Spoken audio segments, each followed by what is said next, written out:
Bueno, esta primera presentación se refiere a los conceptos que ya hemos visto, pero es necesario que los repitamos porque vamos a continuar hablando sobre este tipo de fibra que le hemos llamado fibra óptica de índice escalón, ¿sí? Porque habíamos definido que si esta era la fibra, entonces teníamos nosotros la parte central, ¿sí? Este era el núcleo, ¿sí? Luego tenía el otro vidrio, la cubierta, y después el recubrimiento. Y habíamos definido el perfil, ¿no? El perfil era cómo variaba el índice de refracción, por ejemplo, acá en el núcleo. Hemos dicho que esto era constante, y en esta parte también era constante, pero como eran diferentes valores, ¿sí? El índice de N1 del núcleo debe ser mayor al índice de refracción de esto. Y en función de eso hemos definido y hemos dibujado el perfil, ¿no? Este sería el perfil, ¿ve? Entonces, aquí está el índice del núcleo, este es el centro, ¿sí? del núcleo. Entonces, esta variación es a lo largo de todo este diámetro D.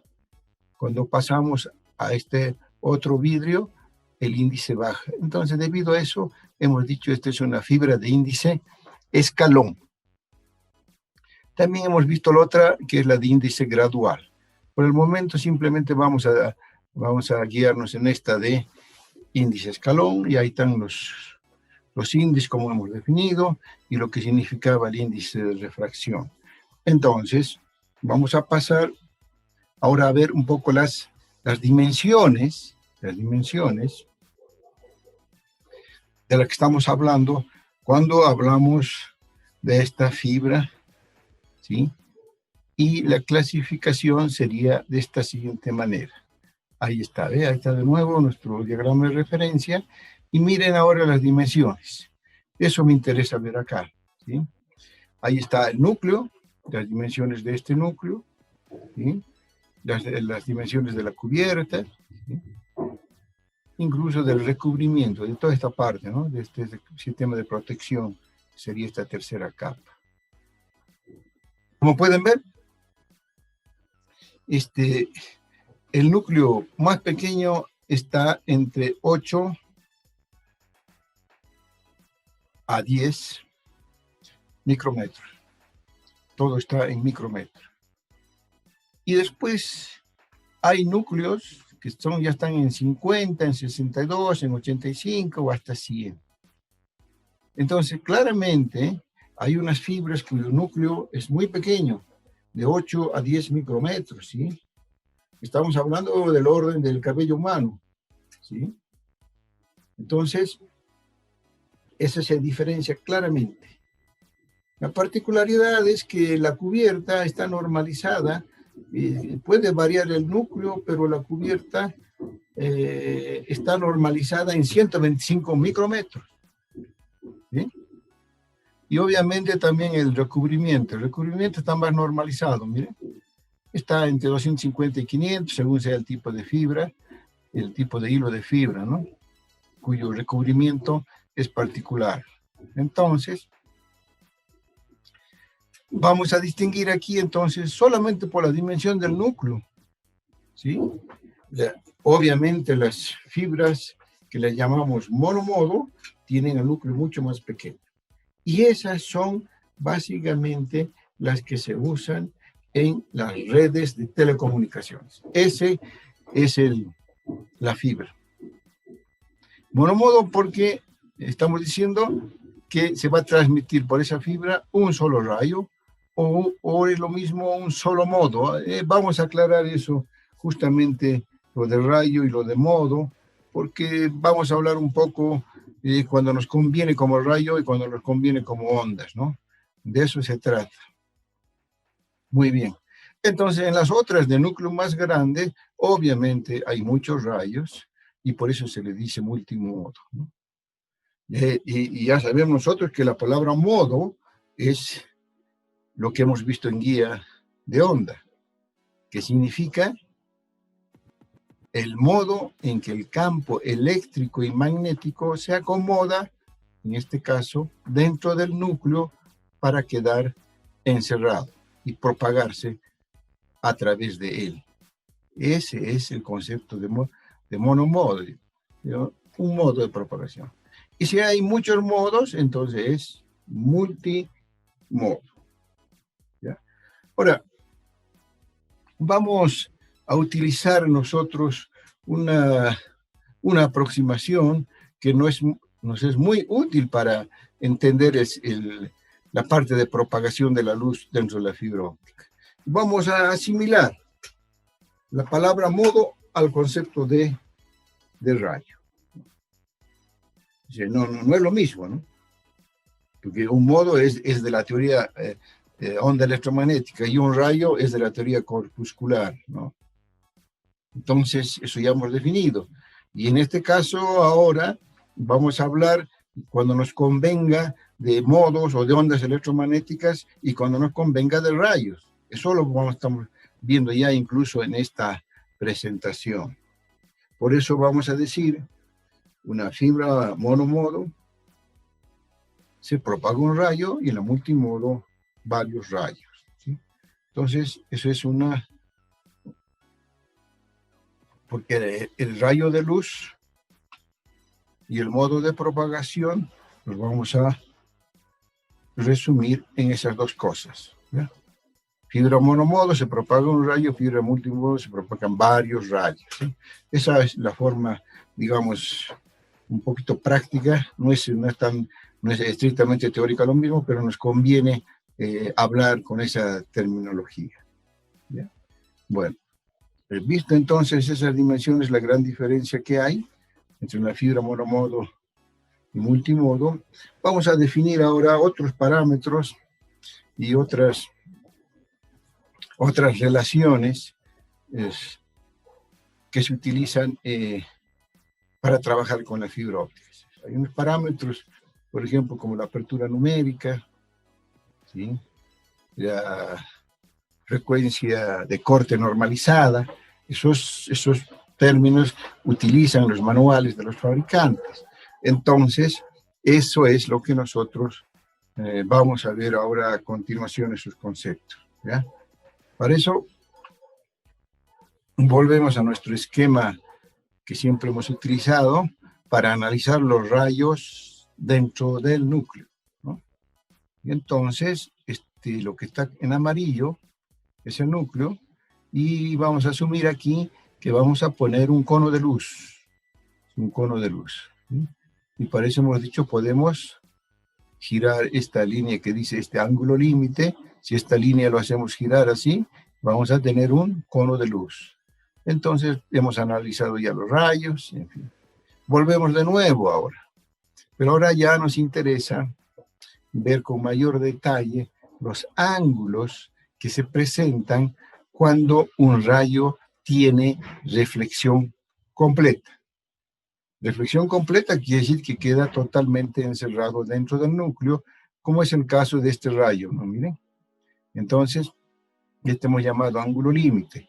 Un rayo que está dentro de menor que el ángulo límite, por ejemplo, como este, que está dentro del cono, va a tener acá un punto de reflexión completa. Este rayo se va a reflejar y se va a cumplir la ley de reflexión aquí. Con este ángulo llega acá, donde nuevamente se produce la reflexión completa. Y si así sucesivamente, ¿ya? Entonces, este es un gráfico muy representativo, porque esta figura se va repitiendo a lo largo de el hilo de fibra óptica. Puede ser 1 kilómetro, 2 kilómetros, 4 kilómetros, sin empalme. Muy bien. Nos interesa entonces ver aquí, entonces ya hemos definido aquí el ángulo crítico, ¿no? Justamente este ángulo límite está relacionado con este ángulo crítico, porque este ángulo crítico que llega aquí, ¿sí?, hace que el rayo no pase a la cubierta, pero tampoco vuelva al núcleo, sino se mantiene por la interfaz, ¿no? Eso lo hemos definido y entonces ya tenemos este ángulo crítico cuando este ángulo es de 90 grados, ¿sí? Entonces hay una fórmula que va a relacionar justamente esas variables. Después acá también hay un ángulo recto así, y al igual que este, ¿no? Entonces, por ejemplo, este rayo que ingresa acá, ¿sí? Va a formar un ángulo aquí, que es θ e que estamos llamando, al igual que este otro, que es θ e, que está dentro de este triángulo rectángulo, ¿no? Si hacemos la perpendicular aquí, y aquí estaría la relación de estos ángulos, entonces, ¿no? Este ángulo más este aquí de 90 grados, ¿eh? Ahí está. Ahí suman los ángulos dentro de ese triángulo rectángulo. Muy bien. Entonces, con esas relaciones podemos aplicar nosotros la ley de Snell acá en el centro del núcleo. Entonces aquí suponemos que hay el aire. Aplicamos la ley de Snell acá, tenemos nuestra ley de Snell, aquí la volvemos a repetir. Ahí está la ley de Snell, ¿no? El seno del ángulo límite ahora sobre el seno del ángulo ese θ e. ¿Sí? Es igual a esta relación de los índices de refracción, ¿no? Esa fórmula ya hemos ido. Y a partir de eso también podemos calcular el ángulo límite. Lo hemos hecho también, pero aquí lo repetimos, ¿ve? Ahí está, el ángulo límite. Ahora, como aquí hay una relación de estas dos, ¿no ve? El seno de este ángulo es igual al coseno del de arriba, este, y el seno de este es igual al coseno de este, entonces se va a convertir en esta forma. Y estas son otras variables. Entonces, considerando para poder calcular el ángulo crítico, este ángulo crítico acá, utilizamos la misma ley de Snell, nada más que este ángulo ya va a ser 90 grados. Entonces aquí vamos a tener esta forma, ¿ve? Ahí está, entonces el ángulo límite y el seno del ángulo crítico está relacionado en función de los índices de reflexión. Y como ustedes ya se han debido dar cuenta, ¿sí? Todas las fórmulas que se va a utilizar en la parte de teoría de fibra óptica, siempre se hacen todas las manipulaciones algebraicas que sean posibles para poner todas las fórmulas en función de los datos de la fibra y de sus dimensiones. Por eso, como en este caso, el ángulo crítico está en N2 sobre N1, y si se definen otros parámetros, siempre va a estar en función de eso, ¿sí? Poner cualquier parámetro en función del índice N1, del índice N2 y de las dimensiones del radio del núcleo, ¿sí? Esas son las que vienen fijas en una fibra, ¿no? Una fibra fabricada ya tiene su radio y ya tiene sus índices. Por eso todas las fórmulas hay que manipularlas y sacar fórmulas aproximadas para que esté todo en función de esos parámetros. Eso es lo que básicamente se hace aquí, ¿sí? Se define un número parámetro, la apertura numérica, ¿sí? Entonces, se define la apertura numérica. La apertura numérica, por definición, va a ser el seno del ángulo límite, acá está, multiplicado por N0, que es el índice del aire. Eso es el nuevo parámetro que se define como apertura numérica. Ahora, vamos a tratar de que esa fórmula de apertura numérica, si uno no tiene el seno del ángulo límite, no es posible calcularla, digamos, no es tan práctica. Por eso, ahora vamos a hacer unas aproximaciones para obtener una fórmula para la apertura numérica mucho más manejable, ¿ya? Para eso vamos a utilizar estas formulitas que ya hemos visto en la anterior presentación, y ahí están las relaciones del ángulo límite y este ángulo que hemos visto recién, y esta otra también, ¿no? Entonces, en base a estas, ¿sí?, vamos a obtener una fórmula más apropiada de la apertura numérica. Entonces, ahí está. Esa sería de la fórmula con un asterisco, porque ahora lo aplicamos para el ángulo crítico, ¿sí? Entonces, en función de eso ya podemos reemplazar ahí en la apertura numérica, por definición va a salir así, ¿sí? Entonces, el seno del ángulo límite, este seno del ángulo límite, lo reemplazamos por su valor y nos queda esto. Esto con esto se simplifica y nos queda de esta manera. Y además el coseno es igual a 1 menos seno al cuadrado. Acá está de nuevo, ¿eh? Lo hemos puesto aquí. Seno de regresión trigonométrica, ¿sí? Entonces, podemos también nosotros utilizar ahora este seno del ángulo crítico, y aquí ya está en función de estas dos variables, ¿no?, de la fórmula anterior, n2 sobre n1. Y al hacer eso, ya hemos puesto toda la apertura numérica en función de n1 y n2. ¿Sí? La fórmula quedaría así, entonces, ¿sí? Ahí está, en función de eso reemplazamos acá y ahí tenemos la apertura numérica, ¿sí? Ya, ahora, estas fórmulas se han manejado así algebraicamente y se les ha puesto de una manera como esta relación de la diferencia del cuadrado del índice del núcleo y de la cubierta. ¿Por qué se lo ha puesto de esa manera? Para escribirlo de esta forma. Es lo mismo. Y ahora, en esta fórmula, se hace la aproximación. Estas fórmulas son adecuadas para calcular la apertura numérica, seguro, sirve.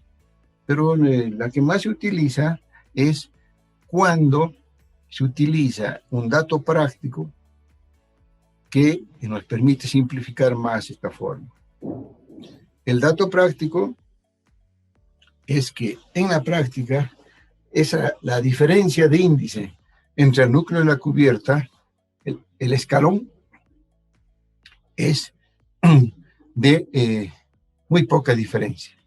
O sea, aquí en la práctica tiene que haber diferencia entre N1 y N2, pero la diferencia es muy poquita numéricamente, ¿sí? Y entonces se puede aproximar N2 igual que el N1, y con esa aproximación práctica, esa sería la aproximación, esta fórmula ya se vuelve más sencilla, ¿no? Entonces podemos poner acá, en vez de este N2, un N1, ¿no? Y ahí sacarlo para afuera. Entonces, de la raíz cuadrada. Y va a quedar así, ¿ve? Ahí está. ¿Sí? Entonces, la 2,3 ya es una forma mucho más manejable y se utiliza en la práctica. Ahora, podemos utilizar otra fórmula también que define otro parámetro, ¿ya? Entonces, en función de esta, la 2,3 lo vamos a repetir, ahí estaría, y ahora definimos un nuevo parámetro que se llama la diferencia de fase, la diferencia relativa de delta. Y no es nada más que una relación también entre los índices de N1 y N2. Ese nuevo parámetro está definido así. Ahí está, ¿ves? La diferencia relativa de índices. Nos conviene esa notación porque se va a simplificar algunas formulitas que nos van a ir apareciendo. En función de eso, entonces, podemos poner ya la apertura numérica, ¿no? En función de este nuevo parámetro, ¿sí? Ven que aquí está, miren, N1 menos N2, lo podemos reemplazar por N1 por delta, ¿sí? Y aquí les van a aparecer N1 al cuadrado, entonces. Y eso va a quedar de esa manera, ¿sí? Ahí está, esa es la fórmula más simplificada y más útil, sería la 2,4. Y obviamente de ahí también podemos poner la diferencia relativa delta, despejando de ahí nos queda la ecuación 2.5. ¿Sí?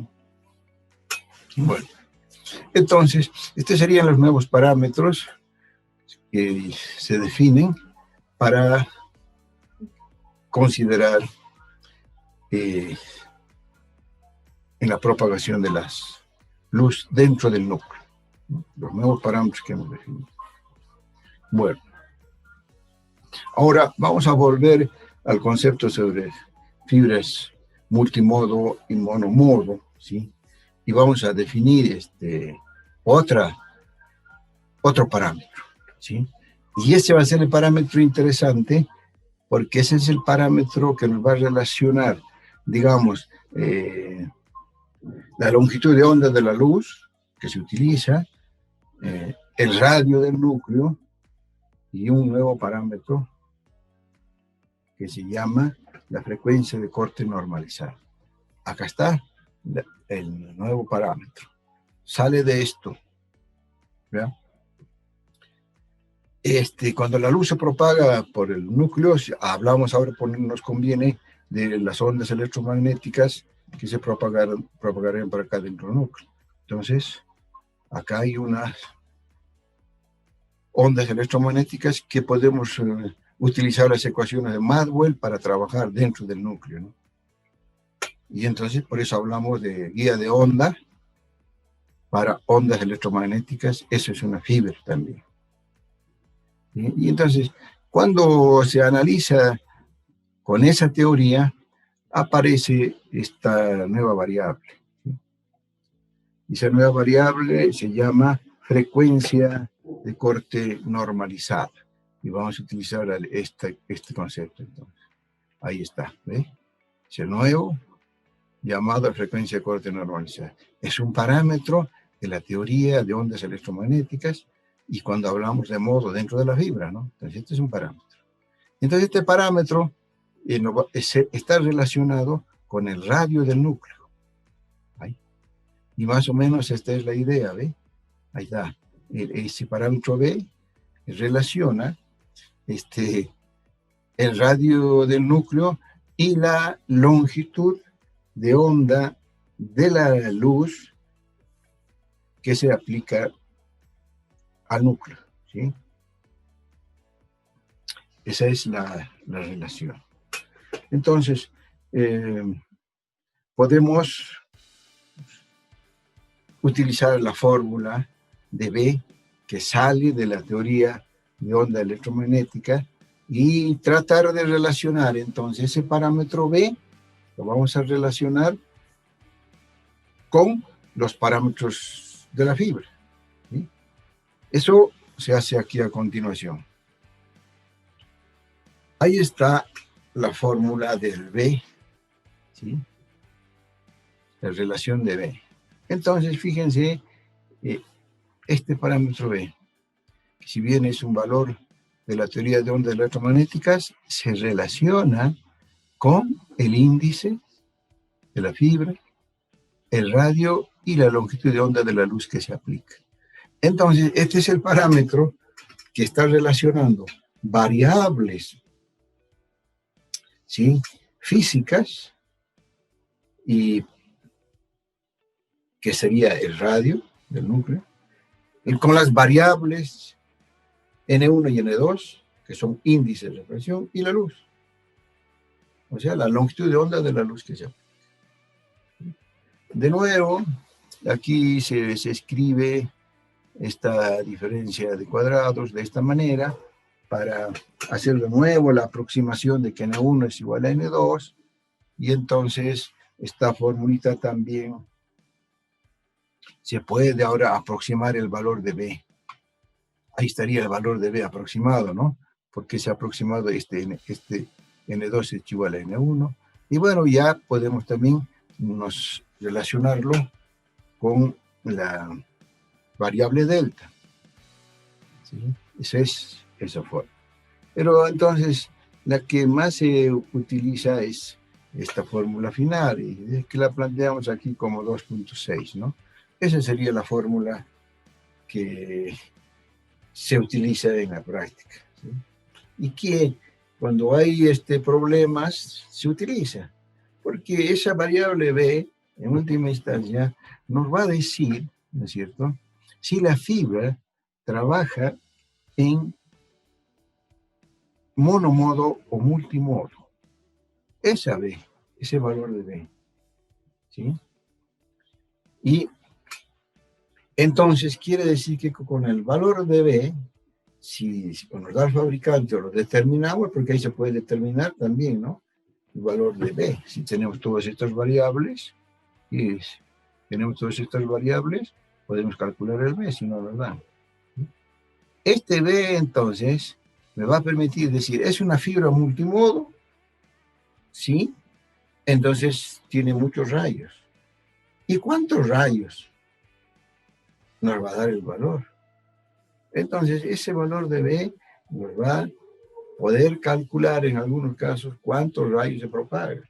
A nosotros básicamente nos conviene saber si hay muchos o es prácticamente un rayo, ¿no? Esa es la forma en que nos vamos a manejar. ¿Está bien? Entonces, por eso es que de la teoría onda electromagnética también el parámetro B está muy bien especificado. Por eso hay un valor de B. Hay un valor de B que dice si la fibra trabaja en monomodo y multimodo. ¿Ya? Entonces vamos a poner primero esas relaciones numéricas. Esto sería así. Entonces, lo primero, si el valor de B, dado por la fórmula esa, la 2.6, la anterior, si el valor de B es menor o igual a 2.405, dice existe un único modo de propagación llamado HE11. ¿Sí? Nosotros hemos visto en guías de ondas rectangulares otros modos, ¿no es cierto? En guías circulares, como sería el caso de la fibra, aparecen evidentemente otros modos. Ya no están los TSUE, ahora aparecen los HE. Y lo mismo que antes, es los subíndices 1 y 1, ¿sí? Y en este caso, así como en la guía rectangular, el primer modo de propagación era el 1,0, aquí este es el primer modo que aparece. Igual, entonces, después que aparece el primer modo, pueden aparecer el segundo modo, el tercer modo, y ya sabemos que cuando hablamos así, van apareciendo más modos, pero los modos que aparecieron primero no se pierden y siempre coexisten con los otros modos de propagación que se van presentando en función de la longitud, en este caso, de la luz que se aplica. ¿Sí? Así que es ese mismo concepto de guías de onda, nada más que aplicado a la guía circular, y habrá evidentemente otros modos, se pueden graficar también esos modos de propagación. ¿Sí? Y ahora, ¿qué pasa si el valor de B, ¿sí?, es mayor que 2.405? Ahí está. Entonces, existe varios modos. Y después hay una fórmula que, utilizando el valor de B, nos va a decir cuántos modos se propagan. ¿Ya? Esa es la importancia de este parámetro B. ¿Sí? Ahora, si analizamos la fórmula del parámetro B, que lo vamos a repetir aquí, ¿ya? Lo vamos a repetir aquí, ahí está. De nuevo el parámetro B, acá. Entonces, según tengo un valor de menor o igual que 2.405 o mayor, pero resulta que este valor de B se puede, ¿sí?, se puede, digamos, cambiar si nosotros cambiamos el radio, por ejemplo, ¿no? Acá está. ¿Sí? Entonces, si le hacemos este radio grande, este valor va a ser mayor que 2.405, va a ser multimodo. Y si va bajando, va a ser monomodo. Lo que pasa es que en la práctica no se puede bajar, han visto las dimensiones, ¿no?, del núcleo. Estamos hablando de 8 micrometros, 10 micrometros, ese es el orden. Entonces, el radio no se puede bajar tan arbitrariamente como uno quiera, porque ya físicamente no se va a poder construir ese núcleo. Y si eso está fijo, entonces también podemos cambiar la luz, ¿no? Podemos cambiar la lambda y podemos hacer variar el B, ¿no? o finalmente variar la relación entre N1 y N2, que está dado acá, ¿no? Porque esto es N1 menos N2 sobre N1, ¿sí? Entonces, acá están las variables que se pueden teóricamente manipular para que la fibra trabaje como multimodo o monomodo. Y estoy hablando simplemente de la fibra de índice escalón, ¿sí? En la práctica eso no es tan sencillo de hacerlo, porque uno puede encontrar que este valor, digamos, yo quiero que me dé menor que 4.05 para que sea monomodo, pero ya tengo esto, ya tengo las N1 y N2 y tengo esto ya definido. Bueno, variando esto voy a poder convertirlo, digamos. Pero el problema es que además de esas cuestiones hay que ver las longitudes de onda y hay que ver las ventanas espectrales donde se trabaja. Entonces estas variables del segundo término de la ecuación 2.6 están relacionadas, ¿no? No son manejables arbitrariamente, ¿no? Eso quiero decir. Muy bien. Entonces, podemos hacer un resumen de todo lo que he dicho. Yo voy a presentar una gráfica de la ecuación 2.6, ¿no? O sea, para unos determinados valores, cómo se relaciona el B sobre con el de B sobre delta, B sobre delta, ¿no? Así, suponiendo estos valores más constantes. Entonces, estas serían las curvas, ¿ve? Ahí sale la relación entre B y delta, ¿no? Y ahí sale el valor de 2.405, ¿no? Y aquí estarían los modos de propagación, ¿no? Están los diferentes modos de propagación, ¿ve? Y analizamos el gráfico, aquí estarían bien. Ahí está el primer modo de propagación, ¿no? Entonces, si el B es menor que 2.405, digamos por acá, este es un valor de B, el valor de B de 2, entonces solamente este modo, ¿sí? Pero si va creciendo el valor de B, ¿sí? Por ejemplo, por acá, si el valor de B es, digamos, 3.3, entonces se propaga este modo y este modo. 3 modos, y así sucesivamente, ¿no? Y esto es una gráfica simplificada, pero da una idea de cómo el valor de B va creciendo y van incrementando los modos. Y los modos que ya pueden aparecer de acuerdo al valor de B son miles, ¿no? Miles de modos de propagación puede haber dentro del núcleo de la fibra. ¿Está bien? Entonces, este gráfico que muestra los modos de propagación, ¿ve? Aquí también hay modos de propagación T sub E que empiezan a aparecer, ¿no? Este ya lo conocemos, nosotros el mínimo es 0,1, ¿no? Pero obviamente están apareciendo estos otros modos, ¿no? El primer modo, como les decía anteriormente, es este. Y entonces decimos, es la fibra monomodo, están por acá, y las multimodo están por acá. Eso es lo que está definido aquí, ¿ya? Esta gráfica lo vamos a utilizar la próxima semana porque todavía tenemos que hablar algo más de esta relación entre B y D, ¿ya? Bueno, por hoy hemos concluido y nos encontraremos de nuevo a las 3 de la tarde, ¿ya?